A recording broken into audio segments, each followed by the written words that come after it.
Kalau kita nggak tenang, keris ini akan roboh. Karena keris ini berdirinya dengan ketenangan pikiran kita dan napas kita yang halus. Ini bisa berdiri. Di sini saya punya banyak keris. Ini mandau juga ada. Dan di sini keris ini banyak sekali. Memang saya seorang pengagum keris.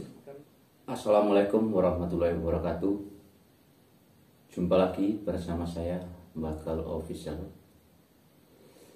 Apa kabar kalian semua, para subscriberku dimanapun kalian berada, dan seluruh pemirsa di seluruh Nusantara ini. Semoga kalian semua dalam keadaan sehat walafiat dan selalu dilimpahkan rezekinya oleh Allah Subhanahu wa Ta'ala. Dan buat yang sakit, semoga diangkat penyakitnya. Dan para pemirsa yang ada di rumah, di kesempatan malam hari ini saya akan membahas sebuah cerita yang akhir-akhir ini viral di dunia para YouTuber. Dan ini semua sebenarnya bukan ranah saya. Dan saya mendapatkan komentar di video saya. Komentarnya seperti ini. Coba saya bacakan dulu. Mbak Gaul, ini ada yang lagi viral tentang perseteruan antara Gus Samsudin dan pesulap merah. Menurut Mbak Gaul, misteri apakah ini? Dan mana yang benar dan mana yang salah?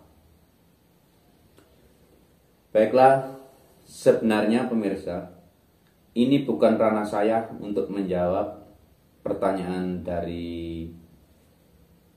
komentar yang ada di video saya. Namun karena rasa kecintaan saya dan rasa sayang saya terhadap pemirsa dan seluruh para subscriberku, apalagi yang respon dengan YouTube saya akan mencoba menjawab semaksimal mungkin. Sebenarnya saya sendiri tidak mengenal siapa pesulap merah dan siapa Gus Samsudin, dan saya akan menjawab apa yang saya tahu. Jadi pemirsa, nanti jika ada salah dan kata, dari hati yang paling dalam saya, Bakal Official, mohon maaf yang sebesar-besarnya. Baiklah, sebenarnya begini. Sebelumnya, permisi buat pesulap merah dan Gus Samsudin. Dan sebenarnya adalah sebuah konflik. Dan perbedaan itu semua wajar saja. Karena dalam kehidupan ini, perbedaan itu memang diperlukan. Tapi perbedaan dan konflik ini, kalau saya nilai, ini masih bersifat kasar. Dan konflik itu adalah sebagian dari dialektika kita. Tapi walaupun masih kasar, coba kita perhalus dulu dialek kita. Tapi kalau saya untuk menjawab mana yang salah dan mana yang benar, itu sangat sulit. Karena menurut saya di dunia ini semua itu sifatnya salah, nggak ada yang benar. Karena kebenaran itu satu milik Allah Subhanahu wa Ta'ala. Itu menurut pendapat saya. Dan satu, saya juga setuju dengan pesulap merah. Karena menurut saya, adat dan tradisi Jawa, pusaka Jawa, yang namanya keris itu adalah ageman orang Jawa atau pusaka adat Jawa. Tapi saya mohon pada Gus Samsudin, kalau bisa ya tolonglah, jangan didramatisir sedemikian rupa masalah keilmuan ini. Karena kalau ilmu didramatisir itu nantinya yang ada hanya halu. Sekarang begini, saya percaya adanya gaib, memang ada. Tapi kita juga perlu tahu, kita harus bisa membedakan pesulap dengan batinnya. Kalau pesulap itu adalah ada sekolahnya dan ada triknya. Pesulap itu orang yang mampu menguasai trik-trik yang belum diketahui oleh orang lain. Dan kalau ilmu itu hanyalah batin kita. Sekarang gini aja, kalau pesulap itu dipelajari pakai akal dan pikiran kita. Tapi kalau ilmu itu dipelajari dengan kebersihan batin kita atau kebersihan hati kita. Karena kita di dalam hati manusia itu terdapat 4 unsur. Ada hati maknawi, hati sanubari, dan hati puat. Jadi kalau kita mampu menguasai hati kita sendiri, insya Allah ilmu itu ada. Memang sih, ilmu itu diturunkan oleh Allah itu ke dalam tubuh manusia itu sejak manusia lahir. Dan sebenarnya semua ilmu itu bisa dipelajari kalau kita mampu dan ada niatan untuk mempelajari. Seperti sekarang gini, kalau saya soal sulap saya nggak bisa, karena saya nggak sekolah sulap dan nggak mempelajari sulap. Dan apa yang saya lakukan di video-video saya menelusuri tempat-tempat angker, tempat-tempat yang sekiranya keramat mistis. Tujuannya satu, untuk membuat orang ini menghilangkan rasa ketakutannya. Terkadang orang bilang, di jembatan sana, di makam sana, di punden sana itu katanya keramat dan orang nggak berani lewat situ. Dengan adanya video saya, begitu saya masuk, alhamdulillah sekarang ramai. Orang seliweran lewat di depan makam yang keramat itu tadi tidak ada rasa takut. Jadi begini, memang sih perbedaan pesulap dengan orang yang mempelajari ilmu itu memang sangat beda. Dan kalau menurut saya masalah ilmu lagi, ilmu itu sifatnya adalah batinnya kita. Ilmu adalah rasa. Di mana manusia bisa mengelola rasanya, disitulah manusia akan menguasai ilmu yang dimiliki oleh para leluhur kita. Kalau kita bicara leluhur ya mulai dari nenek moyang siapa aja sampai nanti ujung-ujungnya ya ilmu itu milik Allah. Soal kesembuhan manusia, mau dibawa ke dokter, mau dibawa ke dukun minum obat ini, sebenarnya yang menyembuhkan orang sakit itu bukan manusia, bukan kiai, bukan dukun, juga bukan paranormal, ataupun juga bukan dokter, juga bukan obatnya. Tapi yang menyembuhkan adalah Allah. Karena tanpa campur tangan dari Allah, manusia yang sakit tidak akan pernah sembuh. Memang kita dilahirkan dengan setumpuk masalah dan dengan setumpuk penyakit. Mampukah manusia tadi mengatasi solusi-solusi tentang penyakit yang diberikan Allah, tentang solusi apa saja yang membuat permasalahan di dunia ini? Tapi kalau pikiran kita tenang dengan kekuatan Allah sendiri dan kekuatan batinnya kita, sakit apapun akan sembuh. Kita kembalikan lagi ke keyakinan. Kalau kita ke dokter, ke ulama, ke kiai, minta berkah, itu sudah ada sejak zaman leluhur kita. Belum ada dokter, manusia sakit dibawa ke seorang dukun itu. Cuman di akhir-akhir ini banyak dukun, banyak paranormal, banyak penyembuhan-penyembuhan itu yang berkedok dan berkerudungkan tentang agama. Jadi sebenarnya kita harus bisa membedakan. Saya seorang penganut ilmu Jawa. Saya sangat percaya sekali dengan ilmu Jawa karena saya itu dilahirkan di tanah Jawa. Dan saya pun, walaupun saya itu masih muda, saya masih menguasai tentang tulisan Hanggacaraka yang selama ini hilang dan tidak ada ajarannya lagi. Tapi karena leluhur dulu kita itu adalah orang Jawa, saya akhirnya mempelajari ilmu Jawa itu.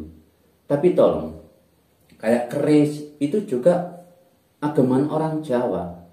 Tapi tolonglah, ilmu Jawa ini jangan didramatisir sedemikian rupa, karena kalau didramatisir itu nantinya akan menjadi halu yang ada. Jadi seperti ini. Sebenarnya semua itu bisa. Banyak coba, saya akan mencoba. Di sini saya punya sebuah keris. Jadi keris itu nggak ada yang namanya keris itu keluar petir dari dalam kerisnya. Karena sifatnya kodam keris ini adalah goib. Terkadang ada juga keris bisa berdiri. Oke, memang bisa, banyak orang bisa mendirikan keris dengan kekuatan dan ketenangan kita, ketenangan pikiran kita. Kalau pikiran kita tenang, pernapasan kita itu istilahnya lancar, kuat, tidak ada detak jantung yang tak beraturan, di situ kita bisa mampu mendirikan keris, karena keris ini dibuat adalah untuk keseimbangannya itu sudah diperhitungkan oleh para empunya. Jadi saya sangat menghargai keris ini bukan untuk membunuh. Keris ini adalah sebuah simbol dari orang Jawa. Ibaratnya kalau aparat-aparat sekarang punya senjata, pistol, bedil, senapan-senapan itu, dan kalau orang Arab pedang, jadi kalau orang Kalimantan itu mandau, tapi kalau orang Jawa itu keris. Jadi semuanya itu kalau dibilang kegaibannya, ya memang ada gaibnya. Saya sangat percaya. Dan kalau soal mendirikan keris kayak gini, semua orang bisa, pemirsa. Kalau kita mampu menenangkan pikiran kita, kita tenangkan, ini nggak ada apa-apa, coba kita akan berdirikan. Dan ini tanpa saya berdoa apapun. Kenapa keris ini bisa berdiri? Itu karena keseimbangannya.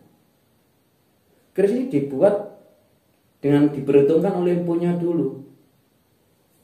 Jadi, keris yang bisa berdiri seperti ini bukan berarti keris ini nanti keluar kodamnya seperti petir-petir gitu, enggak.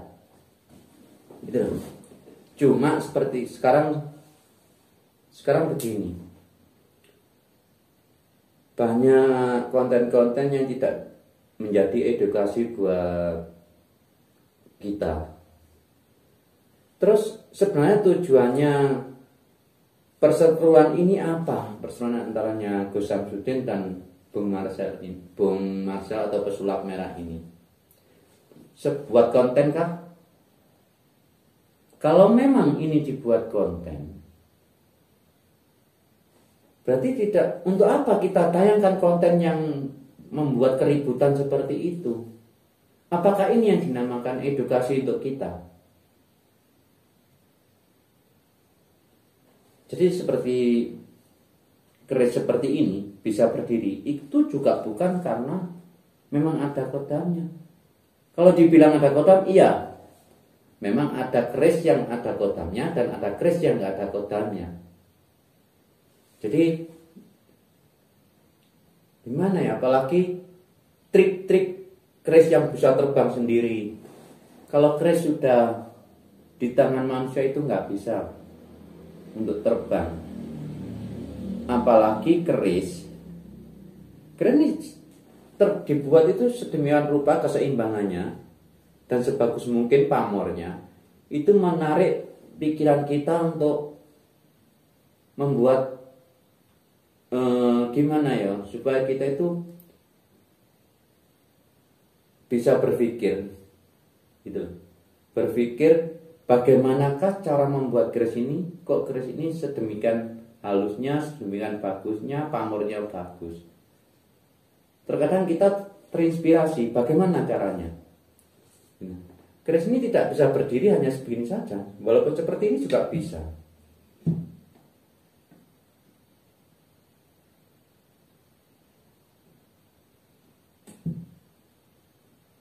Coba kita berdirikan pelan-pelan dulu. Kalau kita nggak tenang, keris ini akan roboh. Karena keris ini berdirinya dengan ketenangan pikiran kita dan napas kita yang halus. Ini bisa berdiri. Di sini saya punya banyak keris. Ini mandau juga ada. Dan di sini keris ini banyak sekali. Memang saya seorang pengagum keris karena saya dilahirkan di tanah Jawa, jadi saya percaya akan keris. Bahwa dulu membuatnya, kalau di zaman sekarang membuat keris ini biasanya itu harus perut kenyang agar kekuatan tangan kita untuk menempah keris ini tadi kuat. Tapi kalau di zaman leluhur kita, zaman empu yang terdahulu, menurut leluhur saya, keris itu dibuat dengan perut lapar. Katanya sih dipijet-pijet gitu. Jadi gini lah, saya lihat keris ditayangkan seperti itu, kayak gitu juga sebenarnya gimana ya, kita sebagai orang Jawa, namanya goib itu tidak bisa dilihat dengan mata kita, tapi bisa dilihat dengan batin kita.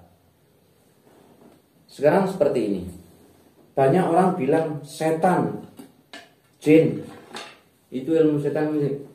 Mohon maaf, kalau memang ada orang tahu bentuk dan wujudnya setan,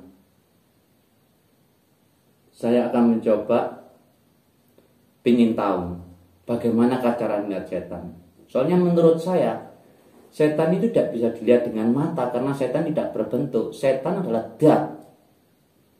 Dan setan itu adalah makhluk tertua sebelum kita makhluk Adam dilahirkan. Jadi Allah itu menciptakan setan duluan. Nah, memang setan itu diciptakan untuk menggoda manusia bagi siapa saja yang mau digoda. Jadi bagaimana ya? Ayolah, janganlah itu semua itu didramatisir sedemikian rupa, biar semuanya itu baik-baik saja. Soalnya ilmu itu kalau didramatisir, menurut saya pribadi, itu yang ada nyata yulisme nantinya. Kalau dibesar-besarkan, ya sekiranya beginilah. Ilmu Jawa itu untuk pemegang keris itu harus mempunyai rasa yang halus. Jawa itu sebenarnya runtut toh, papan gawampan. Dan ilmu itu, ilmu kegaiban itu tidak bisa divideokan, itu nggak bisa. Karena ilmu Jawa cuma bisa dirasakan seperti gini. Bagi orang yang makan soto ya sudahlah, jangan disalahkan orang makan bakso. Bagi orang yang makan bakso ya jangan juga salahkan orang yang makan soto. Jadi saya harap semuanya baik-baik saja. Baiklah pemirsa, sekiranya pendapat saya, jawaban saya dari para subscriber yang di komentar video saya, sekiranya jawaban ini yang bisa saya sampaikan pada saudara dan seluruh pemirsa. Dan saya mohon maaf kepada pesulap merah juga Gus Samsudin kalau saya menyebut ataupun membahas masalah ini, karena ini adalah pertanyaan dari para pemirsa di seluruh Nusantara ini. Jadi jika ada salah dan kata dan tokoh nama yang sama, saya pribadi Mbakol Official mohon maaf yang sebesar-besarnya. Sekiranya kita akhiri sampai di sini dulu. Jumpa lagi bersama saya Mbakol Official di lain hari dan kesempatan yang sama. Assalamualaikum warahmatullahi wabarakatuh. Rahayu, rahayu, rahayu.